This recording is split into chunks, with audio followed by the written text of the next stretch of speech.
Tungkol sa pagpapadugo sa bahay, po ba ay ipinagbabawal ng simbahan? Paano po yun mabibreak?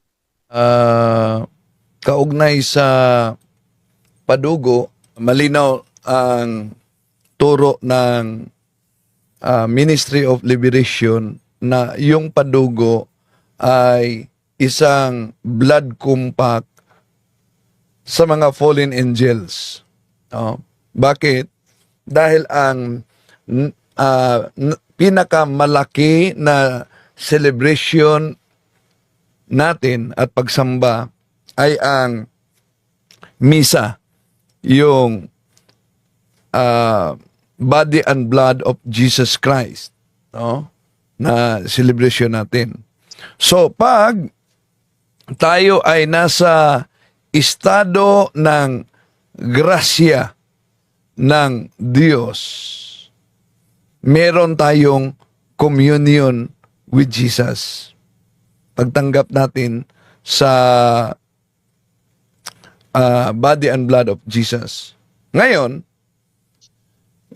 dahil sa Isaiah 14:14, Satan determined himself to be like God, gusto din niyang sasambahin siya. Kaya yung mga selebrasyon ng mga pagano, unang Korinto Kapitulo 10, versikulo 20, lahat ng mga seremonya ng pagano ay pagsamba sa demonyo ayon kay San Pablo at hindi sa Diyos. Kaya kung tingnan natin sa gawa ng mga apostol, malinaw yan, yung pagpandugo, mariin talagang ipinagbabawal. So, dapat ang ikumpisal yan sa nagsagawa at ang pare, kahit hindi siya exorcist, basta paris priest, pwede siyang mag-break sa consecration sa bahay. I-break muna niya ang consecration sa bahay. Ang problema lang kung may background ba siya sa liberation ministry dahil hindi lahat ng mga pare ang may background kaugnay diyan. No? Pero kung meron kayong exorcist sa diocese ninyo, ang exorcist na lang ang lapitan dahil alam niya ang pag-break sa consecration. Hindi lang yan, dapat din nating malaman kung wala bang mga barya na inilibing sa... Meron po. Meron na Oh, ilipin yun. ng mga baril. So malaking problema yan dahil nauna nang sinabi na ang paglibing ng mga barya sa haligi, sabi ni Bishop Marvin Masida, dapat talaga hukayin at tanggalin yung mga barya, pagkatapos pukpukin daw umano para magiba ang kasunduan. Pero nang nagkita kami doon sa UST, tinanong ko paano ngayon, Bishop, kung mahirap na talaga hukayin yung mga barya. Sabi niya, ako mahirap, dapat i-break na lang sa pare o kaya exorcist. I-break ang consecration at di kalimutan na mangungumpisal yung gumagawa ng mga superstitious beliefs dahil kahit na basta superstitious beliefs, kadalasan na deception ng demonyo, sasabihin na wala namang mawala basta maniniwala ka. Pero sa Catechism of the Catholic Church 2138, malinaw yan, superstition is a total departure of the worship that we give to the true God. So, ang laki talagang nawala sa atin ang Diyos dahil total departure of the worship that we give to the true God. Ngayon, anong dapat gawin?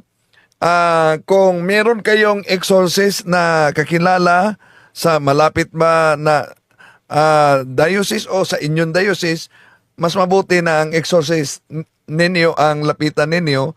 At kung ang pare ninyo, paris priest, may background kaugnay sa Ministry of Liberation, pwede din na i-request siya ang mag-break.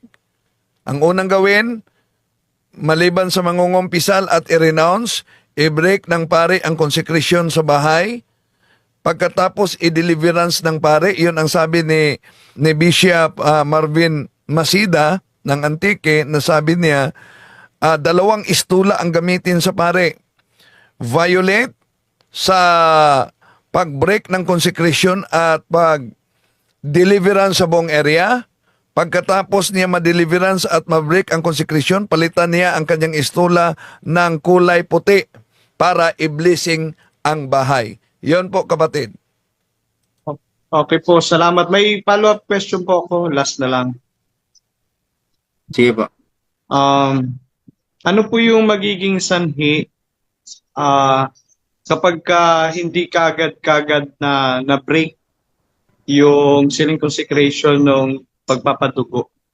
Ano pong maaaring mangyari sa nakatira o sa pamilya na nakatira po? Bunga po yung Yung bunga pala, yung bunga. Una, mas mabuti na mag-kumpisal talaga dahil ang ating kalaban, unang Pedro 5:8, nasa paligid, nakikinig. No? Lalo na pag makita nila na parang bitiwan na yata ang consecration, mas lalong i-attack. So mas mabuti na mangungumpisal para protected sa grasya ng Diyos. Rosary together with the family, no?